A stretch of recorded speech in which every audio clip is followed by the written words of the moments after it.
Puji Tuhan, selamat pagi, selamat berjumpa kembali dalam kasih Kristus. Shalom. Shalom. Pagi hari ini kita mengucap syukur pada Tuhan untuk kesempatan yang Tuhan berikan buat kita semua. Kita dapat beribadah, memuji, membesarkan nama Tuhan dengan tubuh yang sehat, dengan sukacita dari surga. Kita akan mulai ibadah kita. Saya undang untuk kita berdiri bersama-sama, kita akan masuk dalam doa. Mari kita berdoa. Pertolongan pada kita dalam ibadah minggu yang kudus ini adalah datang daripada Tuhan yang telah menciptakan langit, bumi dan segala isinya. Dia setia memelihara ciptanya dan tidak pernah meninggalkan perbuatan tangannya dari selama-lamanya sampai selama-lamanya. Bahwa kami dalam surga kami ucap syukur Tuhan. Kepada pagi hari ini kami Tuhan diberikan kesempatan kembali untuk beribadah, datang di rumah Tuhan dan mengucap syukur atas berkat Tuhan dalam kehidupan kami. Sebab kalau kami ada seperti apa yang kami ada pada hari ini, itu karena Tuhan begitu mengasihi kami. Kasih karunia Tuhan begitu besar dalam kehidupan kami semua. Patut pada ibadah ini kami memuji Tuhan. Kami mendengar akan firman Tuhan. Kami mau menyembah Tuhan. Supaya Tuhan ibadah ini kami boleh menikmati akan kuasa Allah, akan hadirat Allah pada kebaktian pagi hari ini. Terima kasih Bapa, Tuhan mengurapi setiap hamba Tuhan yang bertugas melayani Tuhan. Baik Aser, kolektan, pemain musik, WL Singer, tim AVD dan hamba Tuhan yang memberitakan firman Allah. Mari Tuhan urapi dengan urapan khusus dari surga. Sehingga pelayanan kami semua itu memperkenankan hati Tuhan. Dan Tuhan menjadi berkat bagi seluruh jemaat. Kami berdoa untuk seluruh jemaat yang ada dalam perjalanan antara mereka Tuhan. Tibakan tempat ini, kumpulkan kami bersama. Berkati kami bersama-sama. Percaya Tuhan mendengar doa kami ini dan ucapan syukur kami yang kami naikkan hanya dalam nama Tuhan Yesus Kristus yang menjadi juru selamat kami yang hidup. Mari semua yang mengasihi Tuhan, kita sama-sama katakan Amin. Amin. Puji Tuhan, pagi ini masih diberikan waktu untuk kita boleh bersaksi, menyaksikan kasih Tuhan yang luar biasa dalam hidup kita. Kesaksian boleh disampaikan, kami batasi hanya 3 menit dan tidak berupa pujian ya. Pagi ini saya mengajak ibu bapak semua untuk kita bersyukur pada Tuhan. Karena kasih-Nya yang luar biasa dalam hidup kita. Karena Dia Allah yang tidak pernah meninggalkan kita. Amin. Terima kasih Tuhan. Untuk kasih Tuhan, untuk hari yang terbaik yang Tuhan berikan buat kami.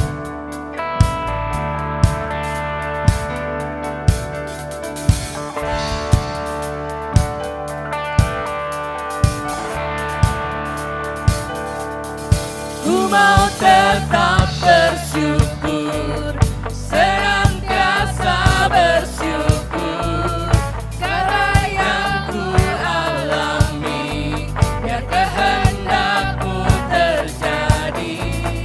Ku mau tetap bersyukur, senantiasa bersyukur, hatiku kan bersuka.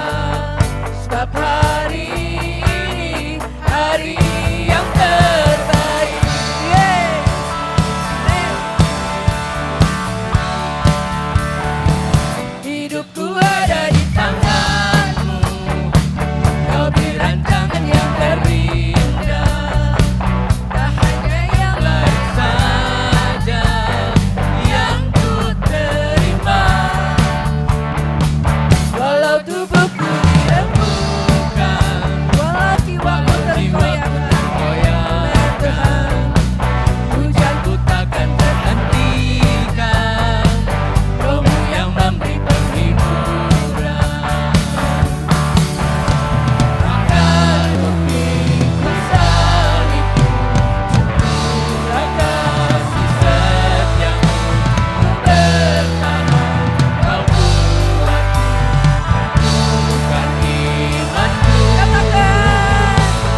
mau menyampaikan kesaksian? Mungkin Bapak Ibu yang sudah menyiapkan. Ada? Saya persilahkan untuk ke depan. Puji Tuhan.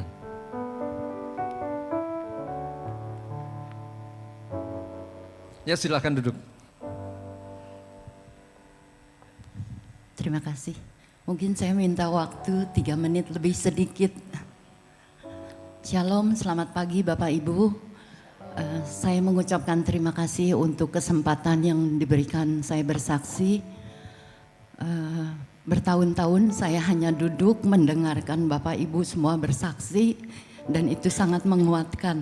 Saat ini saya ingin menceritakan kebaikan Tuhan yang saya alami dimulai dari bulan Juni tahun kemarin ketika saya bersama anak saya yang kedua umur 34 tahun bernama Theodorus. Saya mendapatkan kabar yang sungguh sangat mengejutkan ketika saya mendatangi Dokter Syaraf. Dari hasil CT scan ternyata dokternya hanya bilang ada benda di kepala tapi sepertinya tidak berbahaya. Nanti saya rujuk ke dokter ahli bedah syaraf. Kemudian hari yang sama juga saya mendatangi dokter bedah syaraf. Begitu masuk rasanya sudah menegangkan karena pertanyaannya ibu hanya berdua yang mendengarkan, tidak ada lagi ke anggota keluarga lain. Saya bilang tidak ada, saya hanya berdua dok. Panjang lebar dia jelaskan selama 1 jam. Dia katakan ini ada tumor di kepala anak saya.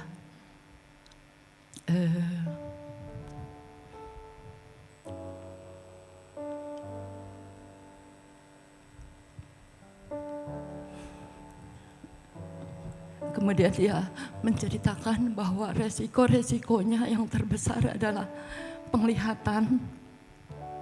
Letaknya di tengah kepala, di belakang mata. Setelah 1 jam dijelaskan, saya bingung, dalam keadaan bingung atau takut atau apa gitu. Yang saya takutkan malah reaksi anak saya. Apa yang akan terjadi ketika dia mendengar itu. Tapi yang dia katakan pertama kali dia bilang, aneh ya, Tuhan kok kasih kejutan yang sangat besar katanya. Dan saat itu dalam ketakutan ada Roh Kudus yang mengatakan kepada hati saya yang Tuhan katakan semua akan Tuhan bereskan. Kemudian hari itu saya pulang dengan anak saya. Saya bingung dalam keadaan ini harus bagaimana. Sedangkan anak saya sendiri waktu itu dalam keadaan sehat-sehat. Terkadang hanya pusing saja. Jadi saya pikir masa saya harus tindakan ambil bedah kepala, operasi kepala. Jadi sedikit pun tidak terlintas, saya tidak pernah merencanakan harus kapan saya bedah kepala. Yang saya teringat waktu itu, saya ingat Bapak dan Ibu Gembala yang sempat punya pengalaman untuk Dr. Melvi waktu itu. Kemudian setelah Bapak dan Ibu Gembala, waktu itu saya minta konsultasi kepada Bapak Ibu Gembala. Dan kemudian Pak Gembala katakan Ibu Feni juga memiliki pengalaman yang sama. Kemudian juga Pak Gembala merujuk saya ke satu dokter ahli syaraf. Saya datangin. Nah dari sana, dari mulai saya mendapatkan kabar yang mengejutkan itu, yang saya dapat lakukan hanya berdoa bersama anak saya. Saya setiap pagi, setiap malam berdoa berempat, pagi saya berdoa berdua. Saya hanya bisa menyerahkan. Saya katakan saya tidak tahu apa yang harus dilakukan Tuhan. Tolong bantu bawa saya kepada dokter yang tepat, rumah sakit yang tepat, orang-orang yang tepat.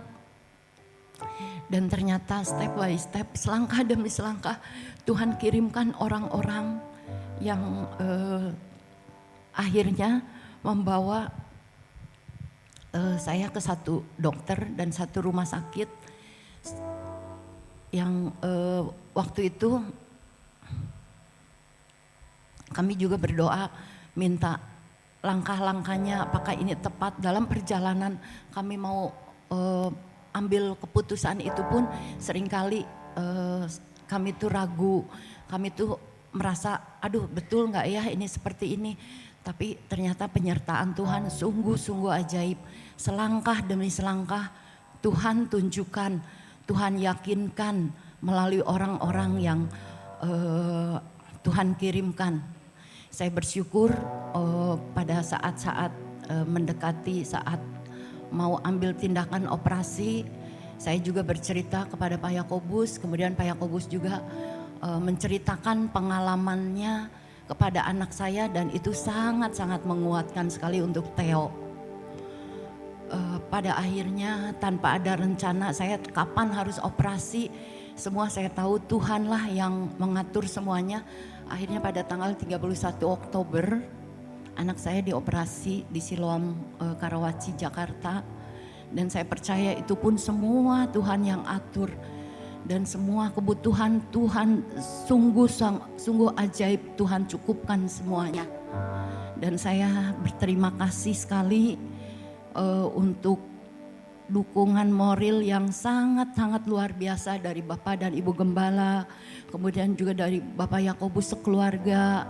Kemudian juga saya bersyukur bahwa di gereja ini saya memiliki teladan-teladan iman yang mana dalam menghadapi sakit penyakit tetap mengandalkan Tuhan, kepada Bapak Yehezkiel dan Ibu Cecil, kepada Pak Mulyana, Ibu Betty, dan kemudian saya juga berterima kasih kepada Ibu Feni yang banyak sekali memberikan masukan-masukan. Terima kasih juga kepada tim doa pagi yang terus mendoakan. Terima kasih juga kepada teman-teman, rekan-rekan dari Paduan Suara Sion dan seluruh jemaat Rehoboth. Saya mengucapkan terima kasih yang begitu besar. Melalui apa yang saya alami ini, saya sangat mengalami bagaimana hidup begitu dekat dengan Tuhan itu sungguh-sungguh luar biasa. Dari hal terbesar sampai hal yang terkecil, itu semua Tuhan terus berbicara. Dan saya pun boleh melihat ternyata iman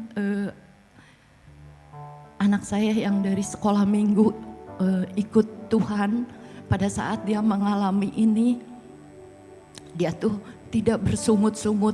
Terlebih lagi waktu itu Pak Yakobus selalu mengingatkan Theo untuk tidak mengeluh, untuk tidak bersungut-sungut. Dan saya boleh melihat iman percaya yang dibentuk oleh Tuhan di dalam pribadi dia.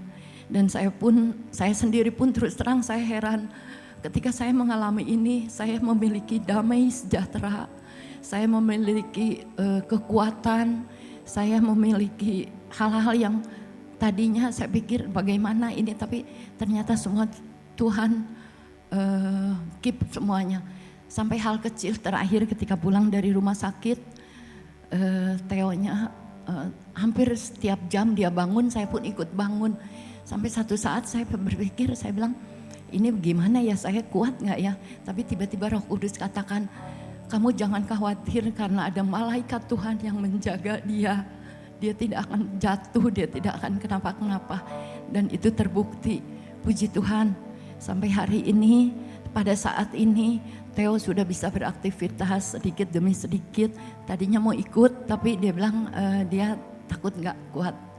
Terima kasih sekali lagi saya ucapkan kepada Bapak Gembala, Ibu Gembala, Bapak Pendeta Yakobus beserta keluarga, dan kepada tim doa pagi, Paduan Suara Sion dan seluruh teman-teman semua.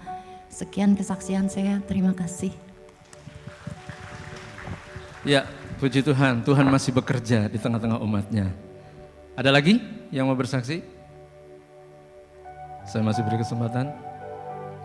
Oke, Bapak Ibu kalau misalnya hari ini juga belum siap, masih di dalam bulan Januari masih ada kesempatan, atau Bapak Ibu mau rekam, ya misalnya aduh nggak berani berdiri ke depan, mau direkam aja silahkan, nanti sampaikan ke gereja, nanti ada bagian AVD atau Sermin yang akan mengelola supaya itu bisa ditampilkan.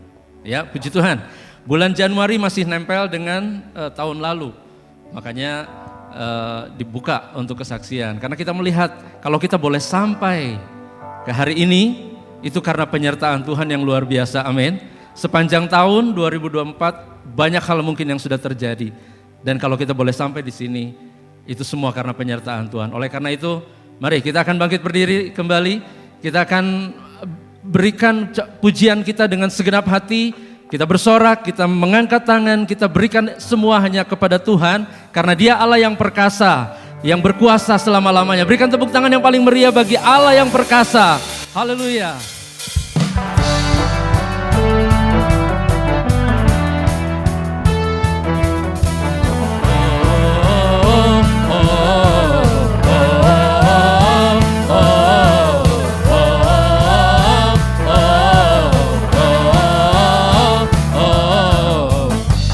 Yesus, Kau kekuatan di hidupku, takkan gentar langkahku. Amin. Angkat tanganku di saat ku jatuh, Kaulah sumber kuatku. Lembah yang kelam kan ku lewati, lembah yang kelam kan ku lewati, sebab Engkau sertaku.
tidak pernah meninggalkan setiap anak-anaknya yang berseru dan berharap kepadanya.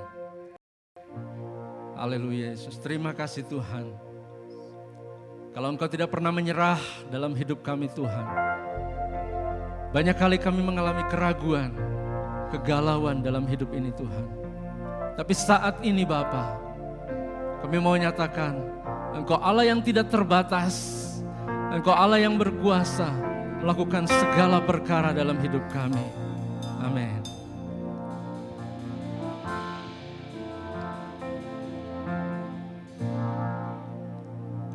Ku kagumi caramu mencintaiku, kau ada di cerita proses hidupku. Di titik terendahku kau hadir untuk mengangkatku. Ku tahu kau tak menyerah akan hidupku. Ku kagumi caramu mencintaiku, kau ada di cerita proses hidupku. Di titik terendahku kau hadir untuk mengangkatku. Ku tahu kau tak menyerah akan hidupku. Terbatas kuasamu, tak terduga caramu. Kau yang ku andalkan di setiap langkah hidupku. Tak terbatas kasih-Mu, tak terduga jalan-Mu. Kau yang ku percaya di segala musim hidupku. Amin. Katakan sama-sama, ku kagumi, ku kagumi caramu mencintaiku, kau ada di cerita proses hidupku. Ya Tuhan, di titik terendahku kau hadir untuk mengangkatku. Ku tahu kau tak menyerah akan hidupku. Tak terbatas kuasa-Mu,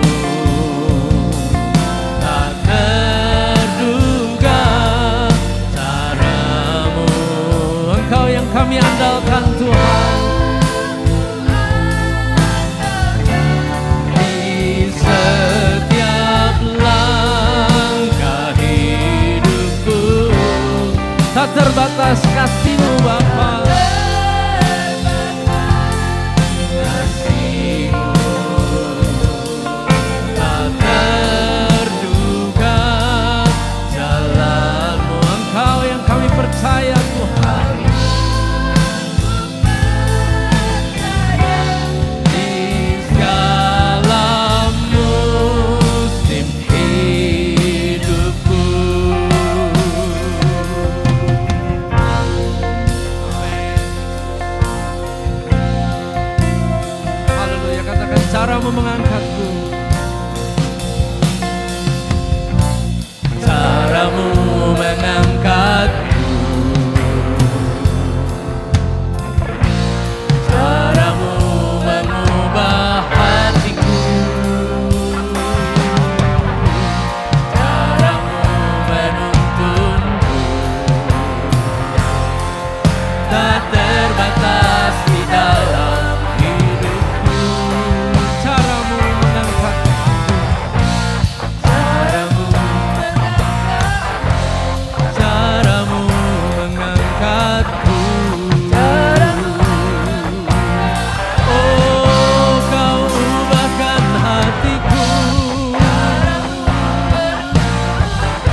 Terima kasih Tuhan. Kau selalu ada buat kami. Keadaan apapun boleh terjadi dalam hidup kami Tuhan. Tapi kami percaya Engkau tidak pernah meninggalkan kami. Engkau selalu ada buat kami Tuhan. Biarlah hati kami boleh peka. Hati kami boleh bisa merasakan keberadaan-Mu ya Tuhan. Terima kasih Roh Kudus. Engkau selalu menyertai kami. Engkau selalu memimpin, mengarahkan hidup kami. Terima kasih Bapa, terima kasih. Kami percaya Tuhan, hidup kami ada dalam tangan-Mu Tuhan. Kami tidak tahu apa yang akan terjadi di hari-hari yang akan kami lewati, di bulan-bulan mendatang dalam tahun ini Tuhan.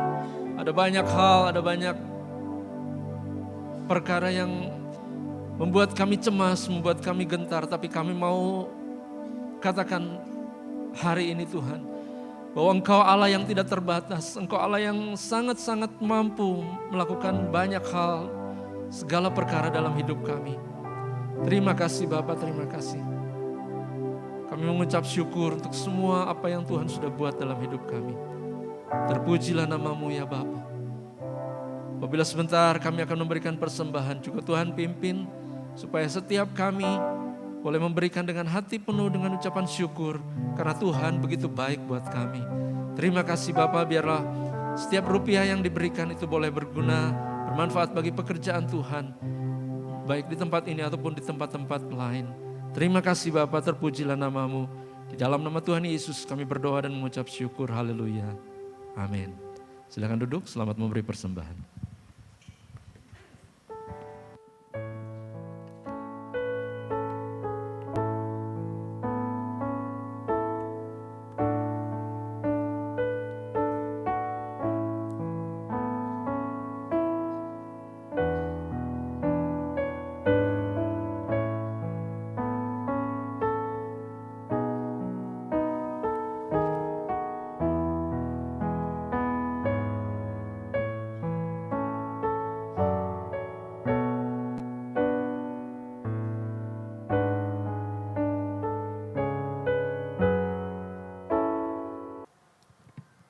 Puji Tuhan, saudara, setelah kita memuji Tuhan, menyembah Tuhan, kita akan, sebelum mendengar firman Tuhan, kita akan mendengar ucapan terima kasih yang akan disampaikan oleh keluarga dari almarhum Ibu Lee Tae-yun.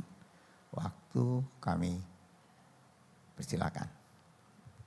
Shalom, selamat pagi semuanya. Kami atas nama keluarga almarhum Mama Lee Tae-yun mengucapkan banyak terima kasih atas pelayanan ibadah pemberangkatan sampai ke pemakaman Pandu. Kami mengucapkan terima kasih kepada Bapak Pendeta Yohanes Runkat beserta Ibu, Bapak Pendeta Gunawan beserta dengan Ibu.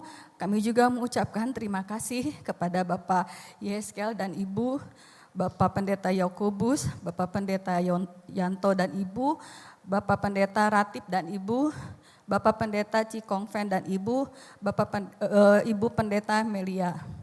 Jemaat KU1, Tim Kedukaan dan Paduan Suara Sion, Jemaat KU2, Jemaat KKW, Guru Sekolah Minggu Victory Kid dan The Flame.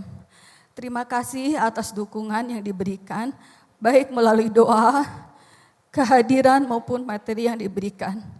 Kami mohon maaf apabila selama di rumah duka pelayanan kami kurang maksimal. Kiranya Tuhan Yesus yang membalas berkat kepada setiap hamba-hamba Tuhan dan setiap jemaat Rehobot. Oh, terima kasih.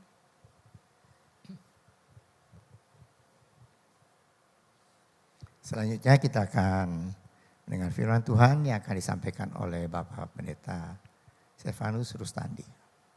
Bapa Surgawi, Allah yang sangat baik, Allah yang kasih setianya tidak pernah berkesudahan dalam hidup kami. Kami mengucap syukur Tuhan, pada pagi ini kami sudah diberkati melalui doa, pujian, penyembahan, melalui kesaksian yang hidup, bahwa Allah tetap sama, Allah Maha Kuasa, Allah Maha Pengasih buat kami anak-anak-Mu Tuhan, yang tetap setia mengiring dan melayani Tuhan. Tiba saatnya kami rindu diberkati oleh kebenaran firman Tuhan. Hamba-Mu bukan apa-apa dan tidak bisa berbuat apa-apa, oleh sebab itu Tuhan, sembunyikan dia dalam kemuliaan Tuhan. Layakan, kuduskan, urapi dia oleh kuat kuasa Roh Kudus, sehingga setiap firman yang disampaikan boleh menjadi kebenaran yang boleh kami terima, boleh menjadi berkat, menjadi rema bagi kami semua, juga bagi hamba-Mu yang menyampaikannya, dan boleh menjadi firman yang hidup yang boleh kami lakukan dalam kehidupan kami sehari-hari. Terima kasih Tuhan, terpuji nama-Mu, dalam nama Tuhan Yesus Kristus kami sudah berdoa dan mengucap syukur. Amin. Saudara, bulan ini firman Tuhan itu memaknai tahun yang baru. Dan hari ini tema firman Tuhan adalah meninggalkan masa lalu dan kesalahan yang pernah dibuat, serta memulai tahun baru dengan harapan dan impian yang baru dalam Tuhan Yesus. Ya, jadi kita meninggalkan masa lalu, masuk dalam masa yang baru. Ya, kita memulaikan sesuatu yang baru dalam tahun yang baru ini, dengan harapan baru, dengan impian yang baru di dalam Tuhan Yesus. Ya. Saudara, ibu, bapak yang saya kasih dalam Tuhan, secara umum pada dasarnya, pada hakikatnya manusia itu dinamis. Tidak statis, tidak stagnan. Jadi kalau kita lihat ya buktinya secara umum, secara normal, itu semua orang mau belajar, mau berusaha untuk lebih maju, ya, untuk memiliki impian hidup yang lebih baik di masa depan. Ya. Jadi kalau orang yang tidak punya impian untuk masa depan, berarti orang itu artinya berbeda dengan orang-orang umum. Ya, jadi mungkin kalau orang yang tidak mau maju, mungkin orang akan mengatakan aneh orang itu ya. Sehingga ada satu moto yang mengatakan begini, hari ini lebih baik dari hari kemarin dan hari esok lebih baik dari hari ini. Ya. Saudara, kita lihat ya. Setiap kita sendiri atau kita punya anak itu kita sekolahkan. Mulai dari TK, SD, SMP, SMA, bahkan mungkin sampai perguruan tinggi.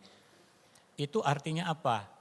Supaya kita atau anak kita itu lebih pandai, lebih cerdas, lebih menguasai dan memahami keilmuan. Lalu supaya mempunyai wawasan yang lebih luas. Bisa berorientasi kepada situasi. Ya, jadi seperti peribahasa mengatakan tidak seperti katak di bawah tempurung. Lalu apalagi? Supaya memiliki relasi atau koneksi yang lebih banyak. Sehingga ketika kita berkarya, kita mulai bekerja, berusaha, kita bisa hidup lebih baik dalam berkarya karena untuk mencapai segala impian kita.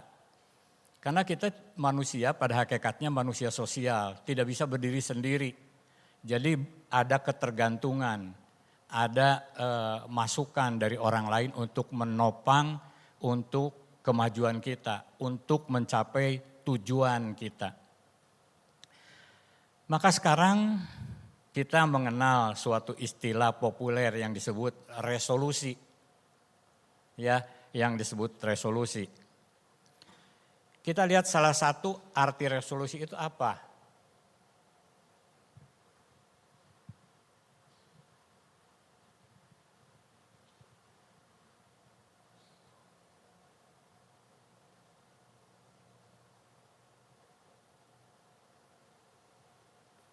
Ya, salah satu arti resolusi adalah sebagai komitmen untuk meraih impian kita yang ingin kita capai dalam jangka waktu tertentu ke depan. Jadi misalnya tahun depan, bulan depan, mungkin sekian tahun ke depan. Ya, misalnya orang baru menikah, lalu suami istri ini sepakat untuk punya resolusi ke depan. Misalnya kalau sekarang belum punya rumah, mulai berpikir 10 tahun kemudian punya rumah. Kalau sekarang belum punya kendaraan, 2 tahun kemudian dari sekarang punya kendaraan. Ya. Jadi resolusi itu dapat dibuat oleh individu ataupun kelompok atau pasangan suami istri atau keluarga. Ya. Ketika kita membuat suatu resolusi atau impian ke depan itu, artinya belum kita miliki, belum kita pegang di tangan apa yang menjadi impian, apa yang jadi harapan kita. Tapi ketika kita punya resolusi, itu memicu dan memacu kita untuk berkomitmen untuk meraihnya. Tapi mungkin ada orang yang berkata begini, saya mah mengalir aja, gimana nasib. Ada yang begitu? Ya, kalau orang seperti itu dia tidak akan maju. Dia akan menjadi pasif.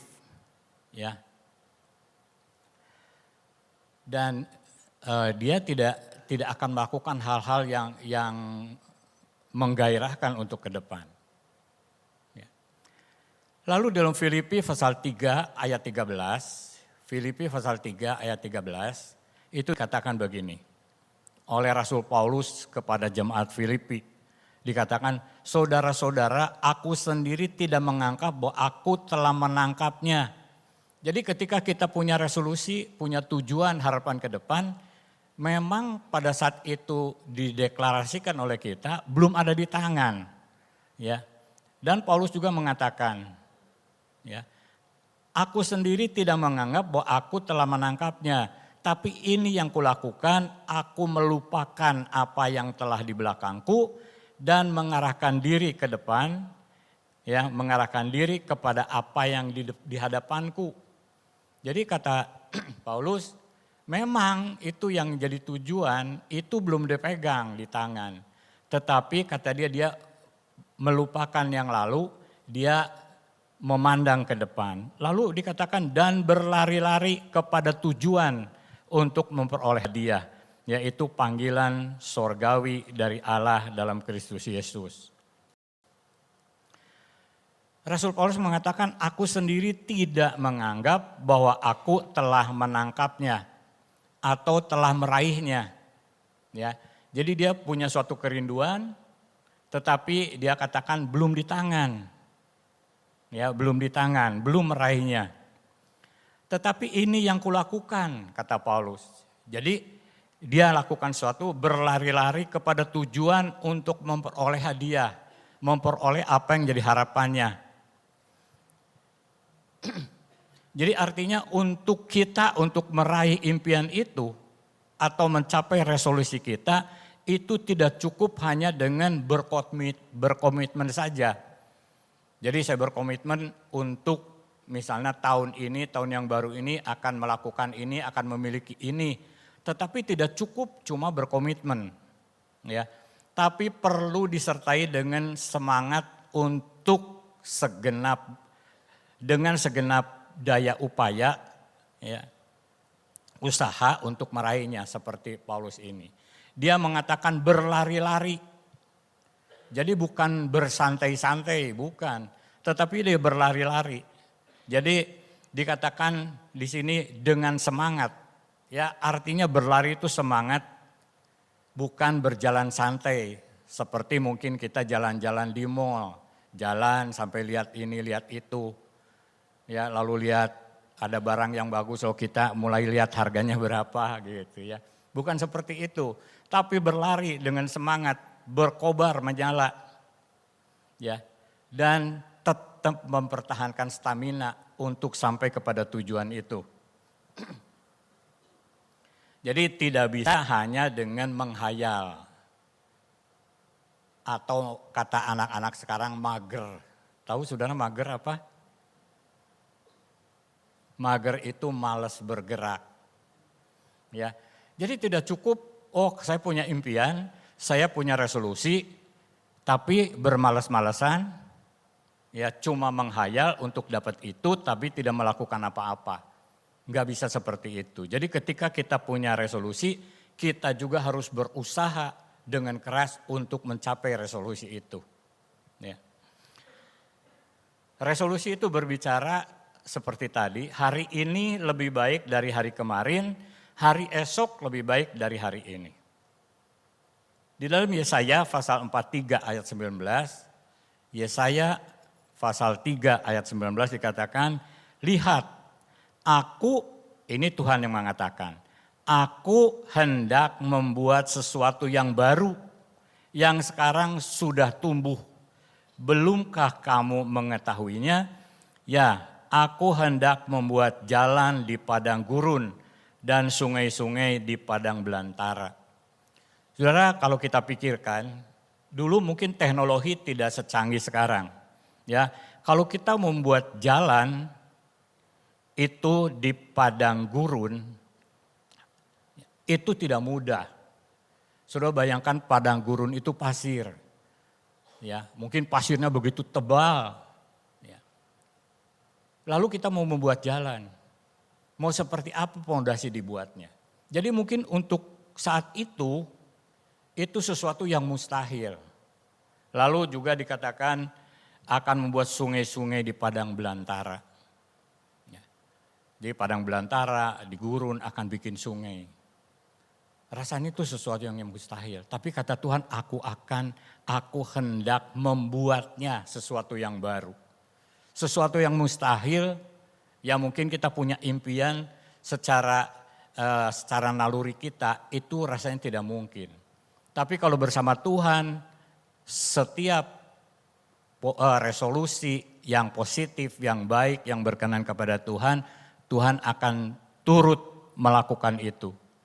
Lalu kalau kita perhatikan di sini katakan, lihat aku hendak membuat sesuatu yang baru. Kalau hendak itu belum. Itu baru akan, baru mau. Ya, aku hendak membuat sesuatu yang baru. Yang sekarang sudah tumbuh. Jadi artinya Tuhan tidak berlambat-lambat. Baru ngomong hendak dikatakan sekarang sudah tumbuh. Jadi artinya sudah dilakukan oleh Tuhan. Jadi artinya Tuhan juga tidak berlambat-lambat. Ya, untuk melakukan sesuatu yang luar biasa buat kita. Secara garis besar itu resolusi ada 3 tipe yang dapat kita cermati, kita impikan. Ya, saudara boleh perhatikan. Tipe 1, 2, dan 3. Tipe yang pertama begini. Saya ingin usaha saya maju, saya ingin kaya, perusahaan saya jadi besar dan memiliki banyak aset. Ya. Kemudian meraih posisi jabatan yang strategis di perusahaan nasional, skala nasional atau global atau instansi pemerintah. Lalu menjadi public figure yang dikenal dan dikagumi banyak orang. Ya. Kalau kita lihat, ingin semua kita perhatikan, itu Alkitab mengatakan itu adalah keinginan daging, keinginan mata, dan keangkuhan hidup. Itu yang jadi resolusi kita. Kalau ditanya boleh enggak? Boleh. Ya. Kita lihat generasi yang sedang meniti karir, itu pasti merindukan punya resolusi seperti itu. Ya, saya akan usaha, perusahaan saya mau maju, perusahaan saya jadi besar, memiliki aset dan sebagainya. Lalu mulai mencari pekerjaan, lalu mencari posisi yang baik di perusahaan, itu baik. Menjadi public figure, ya, yang dikenal, dikagumi banyak orang. Apa salah? Enggak salah. Boleh-boleh saja. Itu dalam taraf meniti karir. Lalu tipe yang kedua. Tipe yang kedua resolusi adalah kehidupan keluarga. Saya ingin memiliki kehidupan keluarga yang rukun, damai, sejahtera, dan harmonis. Lalu saya rindu memiliki kesehatan yang prima, yang paripurna, pulih sembuh dari segala penyakit di tahun yang baru ini. Lalu anak cucu saya selesai sekolah, bekerja, menikah, mendapatkan pasangan hidup dengan orang yang seiman. Boleh? Dan memang ini pasti boleh. Ya, kita merindukan damai sejahtera dalam hidup kita. Kita merindukan kerukunan. Ya, kita merindukan bahwa keluarga kita semua adalah milik Tuhan. Ya, itu tipe yang kedua. Lalu tipe yang ketiga, tipe resolusi yang ketiga adalah begini. Saya ingin hidup lebih mengasihi Tuhan. Ya, saya ingin pengenalan yang benar akan Tuhan Yesus lebih lagi di tahun yang baru ini. Lalu lebih setia mengiring dan melayani Tuhan. Dapat menjadi pelaku firman Tuhan yang taat. Ya. Lalu saya rindu dijadikan oleh Tuhan bejana kemuliaan-Nya. Supaya hidup saya memuliakan nama Tuhan. Melalui hidup saya nama Tuhan diagungkan, dihormati, dipuji. Ya. Melalui hidup saya boleh memberkati banyak orang. Jadi ada 3 tipe. Ya. Apakah ada tipe yang tidak boleh dilakukan? Boleh, saudara. Ya, tadi saya sudah sampaikan. Yang pertama sekalipun itu boleh menjadi resolusi kita. Ya, tidak salah. Tapi tipe yang ketiga itu adalah kewajiban kita sebagai anak-anak Tuhan untuk bertumbuh ke arah kesempurnaan Kristus. Jadi itu adalah resolusi yang paling penting. Dan ketiga resolusi ini itu berjalan paralel dan proporsional. Ya, menyertakan Tuhan di dalamnya. Sebagai anak-anak Tuhan harus selalu menyertakan Tuhan dalam segala harapan kita ke depan.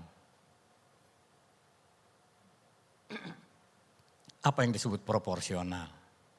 Artinya proporsional antara tipe 1, tipe 2, tipe 3. Juga proporsional artinya begini. Resolusi kita itu nanti saya akan jelaskan di akhir dari renungan pagi ini. Jadi resolusi itu proporsional artinya begini. Saudara mengatakan begini, tahun 2025 saya mau jadi Presiden Republik Indonesia. Itu tidak proporsional buat kita. Ini contoh ekstrimnya. Ya, ini contoh ekstrimnya. Ayat tadi mengatakan, lihat aku hendak membuat sesuatu yang baru yang sekarang sudah tumbuh. Jadi kata Tuhan, ketika kita mengikut sertakan Tuhan, Tuhan akan turut ya hendak melakukan dan sekarang sudah Tuhan lakukan. Jadi kita harus melibatkan Tuhan. Ketika kita melibatkan Tuhan, firman Tuhan mengatakan, Allah akan turut bekerja dalam segala sesuatu untuk mendatangkan kebaikan buat kita yang mengasihi Dia, yaitu bagi kita yang terpanggil sesuai dengan rencana Allah. Jadi memang segala resolusi sebagai anak-anak Tuhan pasti kita harus menempatkan semua itu sesuatu yang berkenan kepada Tuhan. Bukan hal-hal yang tidak baik resolusi kita. Dan Tuhan akan turut bekerja. Tuhan akan memberkati. Jadi artinya Allah itu siap untuk mendukung resolusi kita. Supaya kita menjadi sesuatu yang baru di dalam Tuhan. Ya. Dan Tuhan merancangkan yang terbaik. Seperti di dalam Yeremia dikatakan. Ya, aku tahu rancangan apa yang ada padaku, kata Tuhan mengenai kamu. Jadi untuk setiap kita, Tuhan tahu secara spesifik. Jadi rancangan Tuhan buat saya, buat Bapak, buat Ibu, buat saudara masing-masing itu tidak sama. Tapi kata Tuhan, aku tahu. Ya, aku tahu rancangan yang spesifik buat kita semua. Yaitu rancangan damai sejahtera dan bukan rancangan kecelakaan yang akan memberikan kepada kita hari depan yang penuh pengharapan. Jadi ketika kita taruhkan harapan kita, ketika kita taruhkan impian kita, taruhkan resolusi kita di tangan Tuhan, maka kata Tuhan itu rancangan Tuhan akan berjalan. Tuhan akan mendukung untuk harapan kita, harapan yang baru yang sedang kita impikan. Lalu tema kita hari ini tadi dikatakan meninggalkan masa lalu atau kesalahan yang pernah dibuat. Ditulis dalam Yesaya pasal 43 ayat 18. Dikatakan begini, firman-Nya atau firman Tuhan, janganlah ingat-ingat hal-hal yang dahulu dan janganlah perhatikan hal-hal yang dari zaman purbakala. Apakah artinya kita udah lupa aja yang dulu? Enggak, saudara, begini ya. Ada ucapan dari Bung Karno berkata begini. Bangsa yang besar adalah bangsa yang tidak pernah melupakan akar sejarah bangsanya. Jadi di sini dikatakan jangan ingat-ingat hal-hal yang dahulu. Tapi kita tahu cerita hidup kita. Kita tahu proses perjalanan hidup kita. Ya. Artinya kita harus mengetahui, harus menyadari masa-masa lalu atau hari ini ya kesalahan kita. Tapi kita jangan sampai tersandra oleh masa lalu kita untuk kita bisa bangkit menuju masa depan. Jadi kesalahan-kesalahan kita hari lalu atau hari ini itu jangan menyandra kita untuk tidak jadi maju. Mungkin saudara terlalu mendakwa hidup saudara sendiri. Saya nggak bisa maju karena saya salah jalan dan sebagainya. Itu menyandra artinya ya. Jadi kita jangan tersandra oleh masa lalu kita. Itu jangan mengingat-ingat maksudnya. Tapi perlu menyadari, ya, mengetahui kesalahan kita. Ya. Kita harus tahu kesalahan kita, masa lalu dan masa kini. Supaya tidak mengulangi dan jatuh pada kesalahan yang sama pada masa depan. Jadi kesalahan atau perbuatan kita yang keliru masa lalu jangan menyandra kita untuk kita bisa maju ke masa depan. Ya. Tetapi kita juga harus menyadari kesalahan kita. Harus tahu kesalahan kita hari ini dan masa lalu. Supaya kita tidak tersandung untuk masa depan. Tersandung pada kesalahan yang sama. Jadi kita harus tahu kondisi kita saat ini. Ya. Firman Tuhan mengatakan bagaimana kita bisa tahu bahwa apa yang kita lakukan itu salah atau tidak. Kita sebagai anak-anak Tuhan harus kembali kepada firman Tuhan. Sebagai tolok ukur, sebagai parameter hidup kita. Apakah perbuatan kita itu salah atau tidak. Firman Tuhan mengatakan segala tulisan yang diilhamkan Allah itu bermanfaat untuk mengajar. Untuk menunjukkan kesalahan, untuk mendidik orang dalam kebenaran, ya, dan untuk memperbaiki kelakuan dan mendidik orang dalam kebenaran.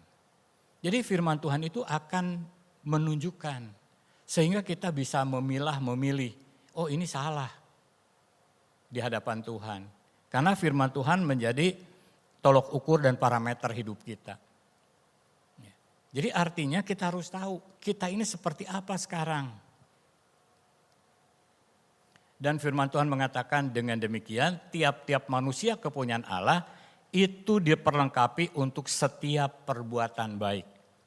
Jadi firman Tuhan diberikan oleh Tuhan kepada kita, ya. Dan itu sebagai perlengkapan yang Tuhan berikan untuk kita selalu berbuat baik. Untuk setiap perbuatan baik. Ya, karena kita tahu, oh yang ini salah, oh yang ini benar, oh yang ini tidak berkenan kepada Tuhan, yang ini berkenan kepada Tuhan dan menyenangkan hati Tuhan. Lalu untuk bisa kita melihat kesalahan atau kekeliruan kita, tadi dikatakan harus kembali tolok ukurnya firman Tuhan. Tetapi kita juga harus legowo, punya jiwa besar untuk siap dikoreksi. Ya, untuk siap dikoreksi artinya oleh orang lain, oleh firman Tuhan dan mengoreksi diri kita sendiri. Jadi artinya ketika kita tahu kita salah, kita harus siap untuk dikoreksi. Seperti pemazmur mengatakan di dalam Mazmur 26 ayat 2 dan 3 dikatakan, ujilah aku ya Tuhan dan cobalah aku, selidikilah batinku dan hatiku. Sebab mataku tertuju pada kasih setiamu dan aku hidup dalam kebenaranmu. Jadi ketika hidup kita tertuju kepada Tuhan, kasih setia Tuhan, kepada kebenaran firman Tuhan, kita harus siap mengatakan pada Tuhan, Tuhan selidiki aku, coba aku, selidiki batinku dan hatiku.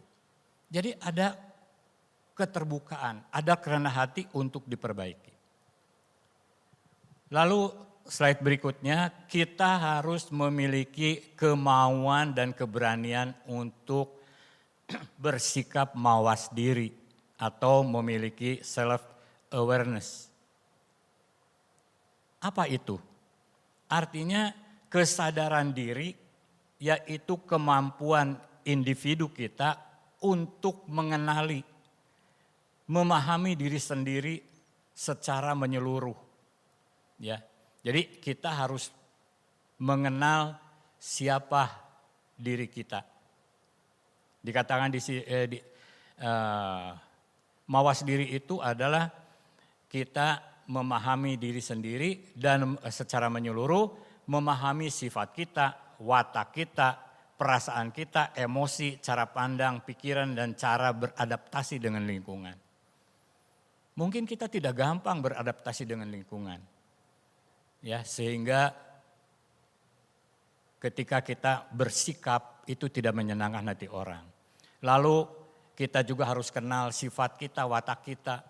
Mungkin kita suka punya sifat selalu ingin menang sendiri, punya perasaan yang tidak baik, selalu menghakimi orang lain, berprasangka buruk terhadap orang lain. Lalu emosi, gampang marah, belum dengar baik-baik sudah merespon perkataan orang langsung marah. Ya. Jadi mari kita belajar mawas diri. Saya ini seperti apa? Mari kita mengoreksi diri sendiri. Kita mau dikoreksi dan kita mau mengoreksi diri sendiri. Ya, itu sebagai titik tolak untuk kita ke depan. Lalu cara untuk meningkatkan self awareness itu antara lain dengan membangun rasa ingin tahu tentang diri sendiri. Jadi kita harus membangun rasa ingin tahu diri sendiri. Seperti apa saya ini? Ya. Seperti apa saya ini? Itu bertanya kepada diri sendiri. Lalu mencari sudut pandang orang lain tentang saya. Ya. Dan di sini dengan catatan berhenti bertanya kenapa. Jadi kalau orang mengatakan kamu tuh begini. Kenapa? Gitu. Ketika orang lain itu mulai mengoreksi diri kita sendiri, jangan banyak bertanya. Ya. Tetapi coba renungkan apa yang disampaikan, koreksi buat kita. Dengan dikatakan legowo, dengan berbesar hati. Supaya kita tahu saat ini kita itu seperti apa. Supaya ke depan kita akan jadi lebih baik. Hari ini, kemarin, hari ini itu sebagai titik tolak untuk kita melangkah ke depan. Di dalam Ulangan pasal 12 ayat 8 dikatakan begini, jangan kamu melakukan apapun yang kita lakukan di sini sekarang, yakni masing-masing berbuat segala sesuatu yang dipandangnya benar. Jadi firman Tuhan mengatakan, jangan kamu melakukan apapun yang kita lakukan di sini sekarang, yaitu masing-masing berbuat segala sesuatu yang dipandangnya benar. Jadi orang melakukan sesuatu, bersikap sesuatu, melakukan sesuatu, berkata sesuatu, ya itu semau perutnya sendiri, bawa karep sendiri, yang orang itu mengatakan ini mah benar. Jadi selalu pembenaran akan diri. Jadi kata firman Tuhan, jangan melakukan itu. Ya, apapun yang kita lakukan di sini di mana kita ada sekarang, ya, yakni masing-masing berbuat segala sesuatu yang dipandangnya benar. Jadi itu untuk kita mau berani mengoreksi diri kita sendiri. Ada keterbukaan supaya kita boleh melihat kekurangan kita, jangan ditutupi dengan pembenaran. Maksudnya begitu. Ya.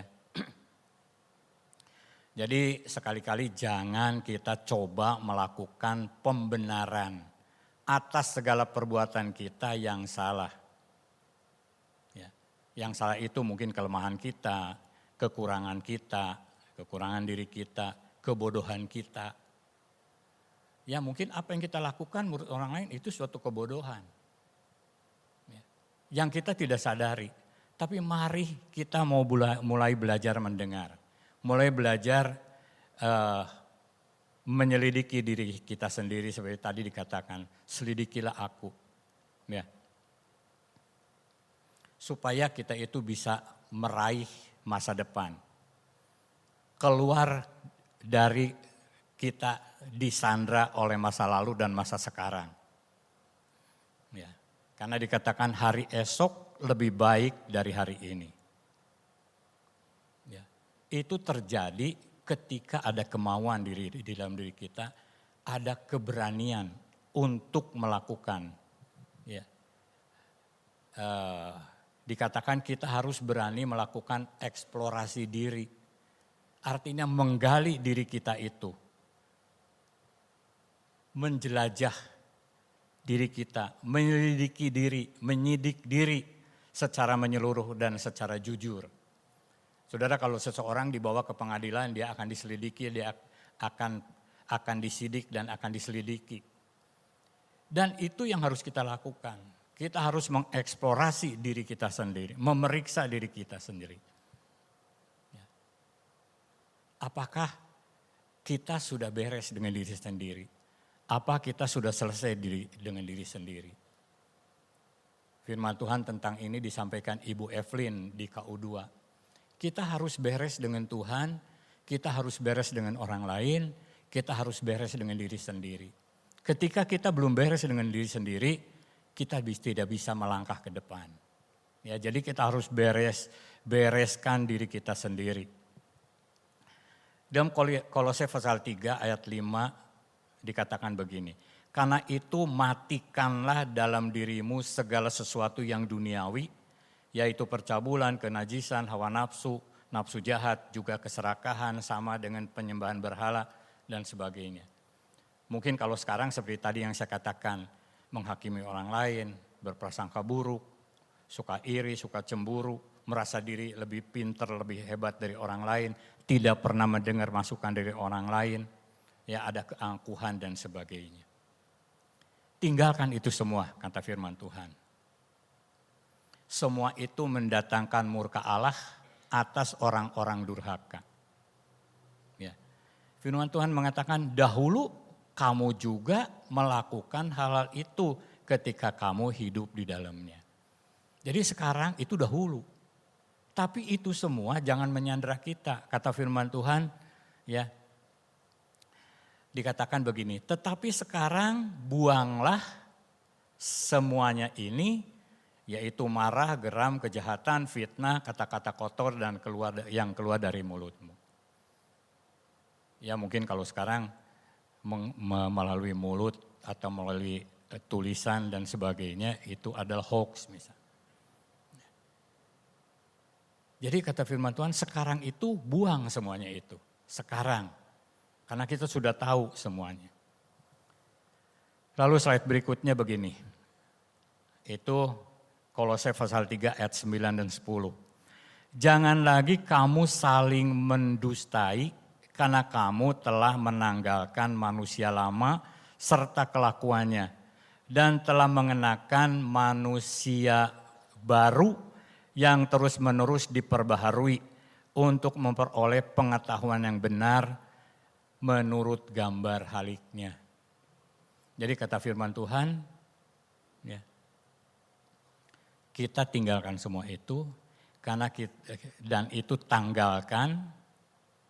Jadi tanggalkan manusia lama, udah ditanggalkan jangan dipakai lagi. Tanggalkan dan tinggalkan manusia lama kita serta kelakuannya. Ya. Dan mengenakan manusia baru yang sudah diperbaharui, yang sudah meninggalkan kehidupan sikap dan kelakuan yang tadi disampaikan, dan terus-menerus diperbaharui ya, untuk memperoleh pengetahuan yang benar menurut gambar haliknya. Jadi Tuhan Yesus datang ke dunia ini. Kita manusia ini karena dosa, gambar Allah sudah rusak dalam hidup kita. Dulu waktu kita diciptakan segambar dan serupa dengan Allah. Tapi karena dosa, gambar itu sudah rusak. Dan sekarang dikatakan ya, kita mengenakan manusia baru yang terus-menerus diperbarui untuk memperoleh pengetahuan yang benar menurut gambar haliknya. Untuk kembali kepada gambar itu. Ya. Lalu tadi kita sudah belajar mengeksplorasi diri kita sendiri. Tetapi ada seorang tokoh, dia mengatakan kita harus mengeksplorasi resolusi kita di depan. Ya. Orang itu adalah Marie Curie. Itu hidup tahun 1867 sampai 1934. Siapa orang itu? Dia adalah perintis dalam bidang radiologi atau dia penemu unsur dari radium.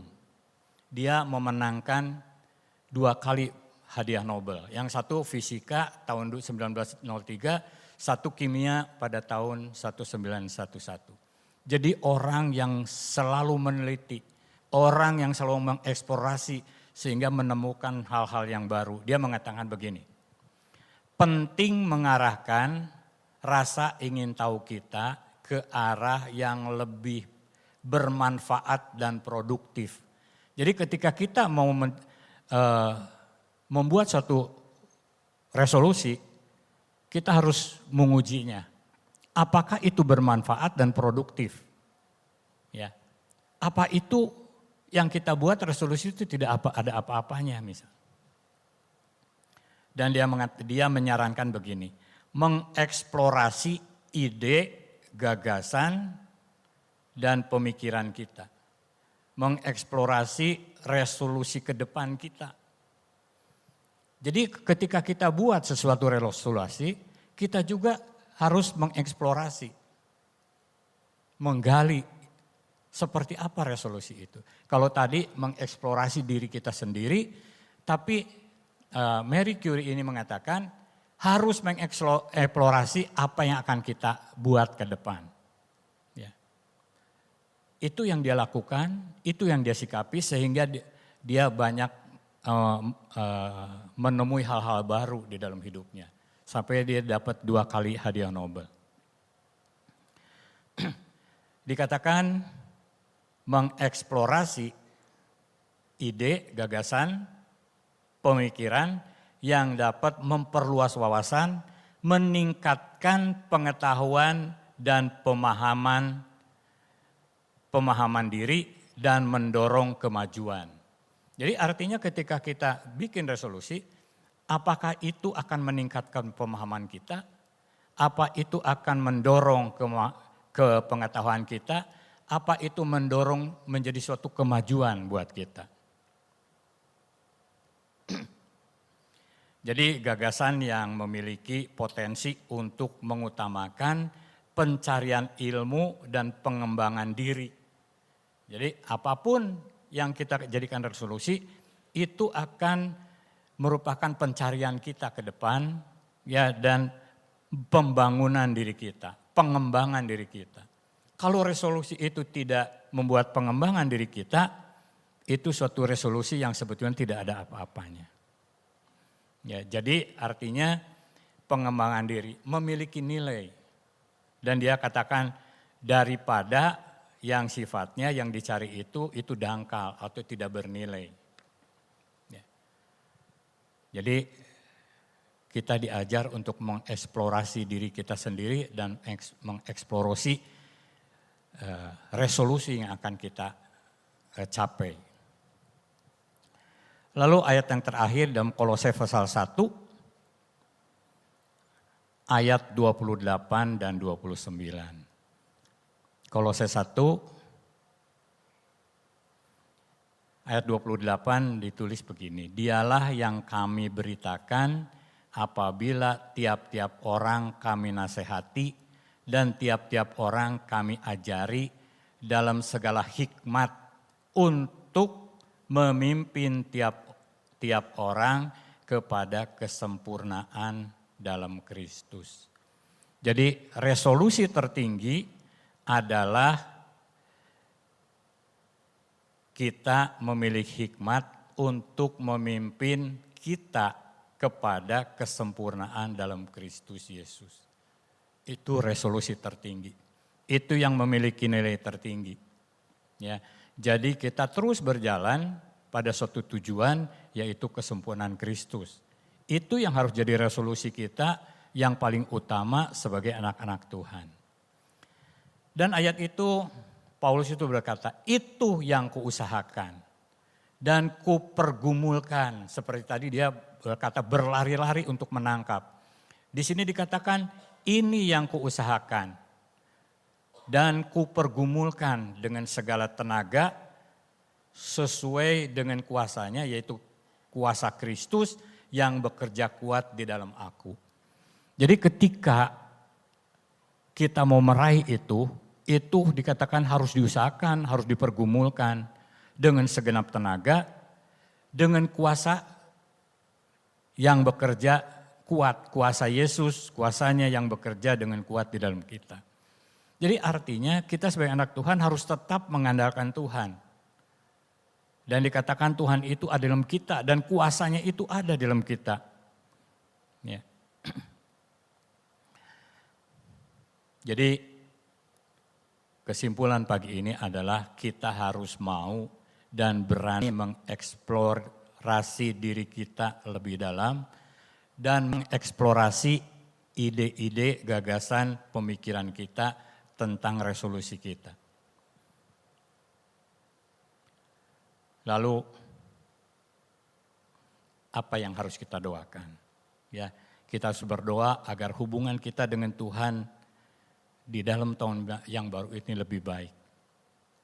Ya, kita harus berani mawas diri. Kita harus berani koreksi dan dikoreksi. Dan kita harus beres dengan diri sendiri. Ya. Untuk kita bisa mencapai masa depan yang baik. Yang berkenan kepada Tuhan dan menyenangkan hati Tuhan. Supaya hidup kita ini boleh mempermuliakan nama Tuhan. Ya. Kita diingatkan untuk berani introspeksi. Ya. Biasanya pada penghujung tahun. Sehingga kita bisa melalui, kita selalu berpikir positif ke depan, bersikap positif bersama Tuhan Yesus. Yang Tuhan tidak pernah meninggalkan kita di tahun yang baru ini. Untuk meraih resolusi kita. Saudara yakin kalau saudara punya resolusi di tahun yang baru ini. Mari bawa ke hadapan Tuhan. Mari kita undang Tuhan untuk turut campur, ambil bagian.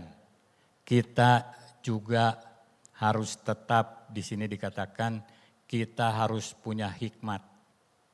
Ya, kita harus usahakan, kita harus pergumulkan dengan segenap tenaga, dengan kuasa yang bekerja di dalam kita, kuasa Tuhan yang bekerja di dalam kita. Untuk meraih resolusi kita di tahun yang baru ini.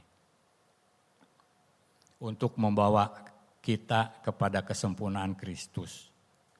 Kita tanggalkan hidup yang lama, kita pakai hidup yang baru di dalam Tuhan. Ya, sehingga kita menjadi manusia baru dan itulah tujuan resolusi yang tertinggi dalam hidup kita. Tuhan memberkati. Mari kita berdoa. Bapak Surgawi, kami mengucap syukur pagi ini kami boleh belajar untuk punya impian ke depan yang lebih baik. Impian yang berkenan kepada Tuhan, impian yang menyenangkan hati Tuhan, melalui segala impian kami Tuhan, baik itu hal-hal jasmani, jiwa maupun rohani, boleh mempermuliakan nama Tuhan. Nama Tuhan ditinggikan melalui hidup kami, nama Tuhan dipermuliakan, dipuji, dihormati, dan biarlah hidup kami ini boleh menjadi berkat buat orang lain. Terima kasih Tuhan, biarlah Tuhan akan menolong kami semua untuk kami boleh meraih impian kami, harapan kami dan resolusi kami di tahun yang baru ini. Dalam nama Tuhan Yesus Kristus kami sudah berdoa dan mengucap syukur. Amin. Saya kembalikan kepada Bapak Gembala.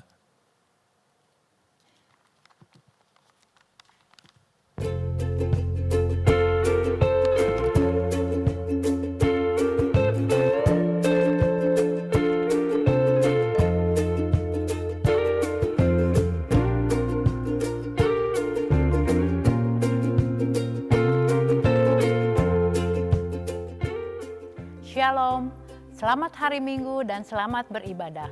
Bagi saudara yang baru pertama kali hadir, kami ucapkan selamat datang dan bergabung dalam keluarga besar Gereja Rehoboth. Kita bersyukur karena sudah memasuki tahun yang baru. Selama bulan Januari, saudara diperbolehkan untuk memberikan kesaksian secara langsung atau melalui video. Diharapkan durasi tidak lebih dari 3 menit dan bukan kesaksian pujian, agar ibadah bisa tetap berlangsung tepat waktu.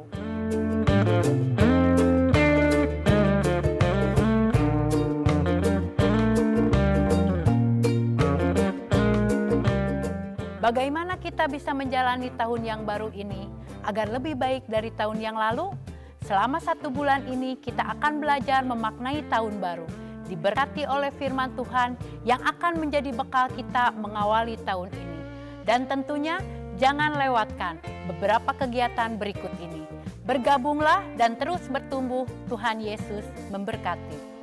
Shalom saudara, bagi saudara yang ingin dibaptis, Gereja Rehoboth mengadakan kelas katekisasi gelombang pertama pada bulan Januari sampai April 2025. Kelas ini akan diadakan setiap hari Minggu pukul 9.30 pagi.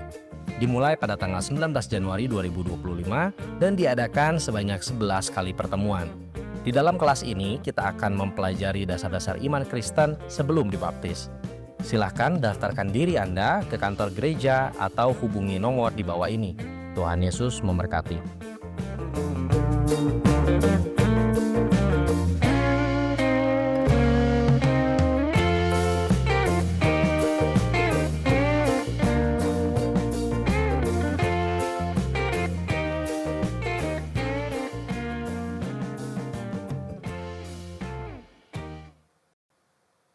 Ya, puji Tuhan saudara, sebelum kita menutup kebaktian kita pagi hari ini, ada beberapa pengumuman penting yang perlu saya sampaikan.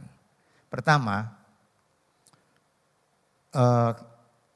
untuk doa puasa selalu pada bulan pertama tahun baru, kita mengadakan doa puasa 1 minggu. 1 minggu. Jadi mulai besok selama 1 minggu. Bulan akhir hari Minggu yang akan datang itu perjamuan kudus ya. Perjamuan kudus. Tapi doa puasanya itu 1 minggu, bukan 3 hari. Doa puasa korporat. Ya, mungkin ada beberapa saudara yang punya resolusi bahwa tahun depan saya mau menurunkan berat badan. Oh, puji Tuhan ya, 1 minggu, kok cuma 1 minggu, kenapa 2 minggu? Saudara-saudara, doa puasa itu bukan, tujuannya bukan menurunkan berat badan. Bukan saudara, supaya hubungan kita dengan Tuhan lebih dekat. Ya. Nah, doa puasa secara korporat. 1 minggu. Kedua, ada beberapa saudara mungkin tanya, kok nggak diumumkan lagi di screen untuk doa pengerja?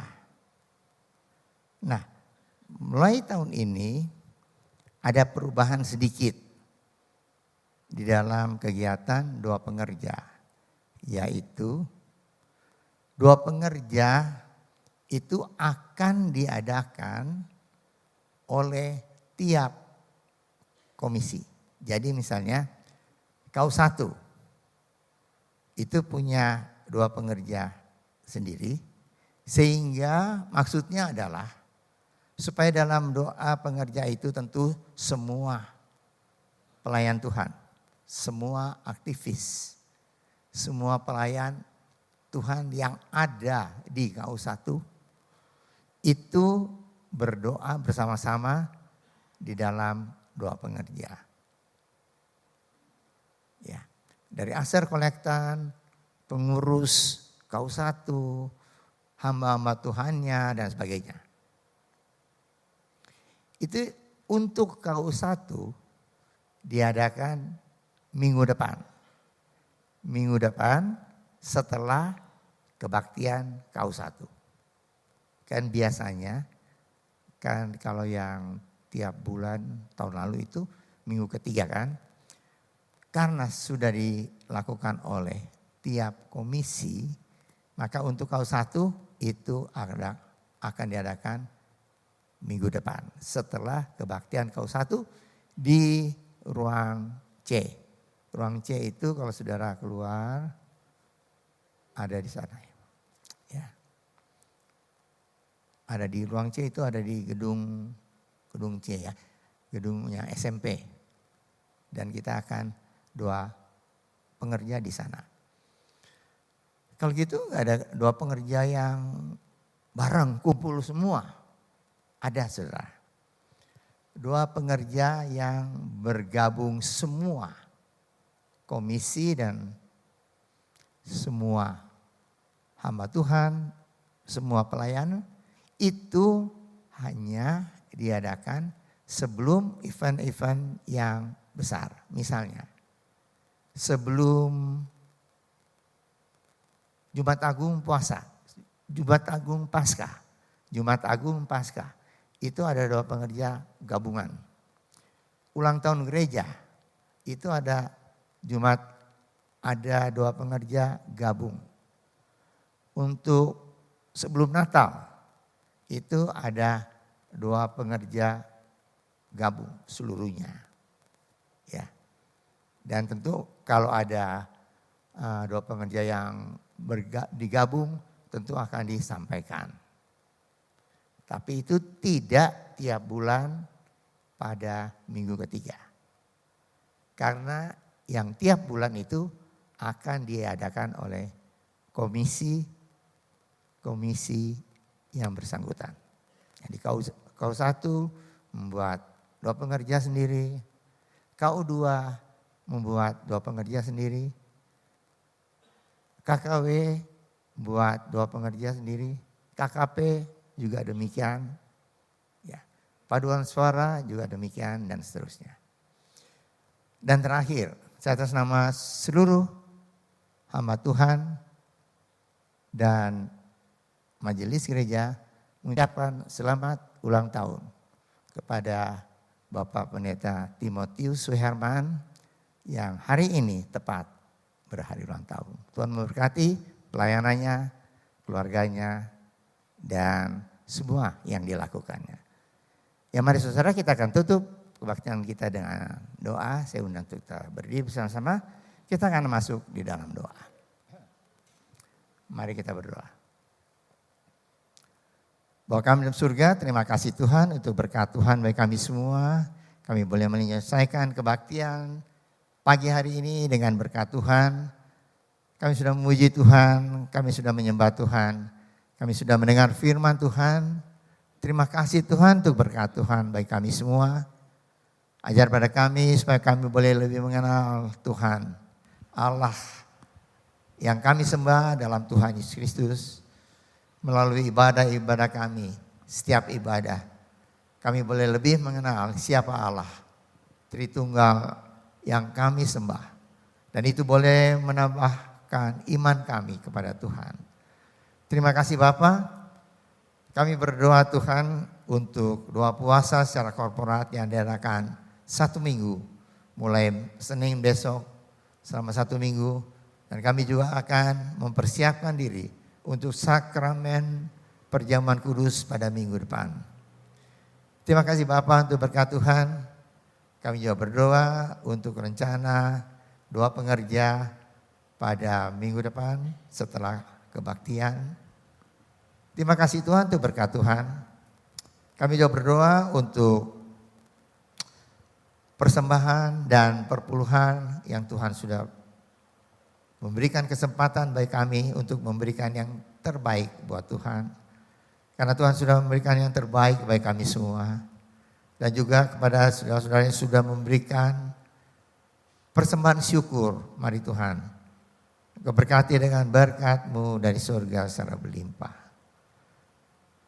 Pada hari ini juga, pada tepat hari ini kami berdoa untuk Bapak Pendeta Timotius, di mana Engkau sudah tambahkan 1 tahun lagi dalam hidupnya. Begitu banyak pertolongan Tuhan dalam kehidupannya. Engkau berkati pekerjaannya, keluarganya, terutama pelayanannya. Terima kasih Bapak, dan berkati kami semua yang hadir pada pagi hari ini. Engkau tahu kami percaya Tuhan, Engkau akan menyertai hidup kami. Kasih karunia Tuhan melimpah dalam kehidupan kami secara pribadi, keluarga kami, usaha kami, pekerjaan kami, pendidikan anak-anak kami semua. Terima kasih Bapak. Kami percaya Tuhan Kau sudah mendengar doa kami dan ucapan syukur kami ini. Kami naikkan dalam nama Tuhan Yesus Kristus yang menjadi juru selamat kami yang hidup. Saudara yang dikasihi oleh Tuhan, angkatlah tangan saudara untuk menerima berkat Allah. Arahkan hati saudara kepada Tuhan dan hadirat-Nya. Maka berkat Allah memenuhi hidup saudara. Amin. Berkat Allah memenuhi keluarga saudara. Amin. Berkat Allah memenuhi pekerjaan saudara. Amin. Berkat Allah memenuhi kesehatan saudara. Amin. Dan jadilah berkat dimanapun saudara berada. Amin. Saudara terimalah berkat dari Allah Bapa, kasih karunia dan damai sejahtera dari Tuhan Yesus Kristus dan persekutuan Allah Roh Kudus menyertai saudara sekalian. Mulai hari ini sehingga Maranatha, Tuhan Yesus datang kembali. Amin. Bapa,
Shalom, selamat hari Minggu dan selamat beribadah.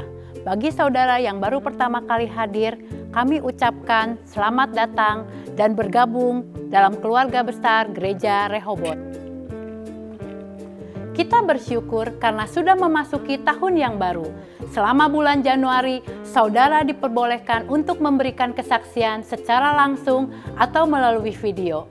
Diharapkan durasi tidak lebih dari 3 menit dan bukan kesaksian pujian, agar ibadah bisa tetap berlangsung tepat waktu.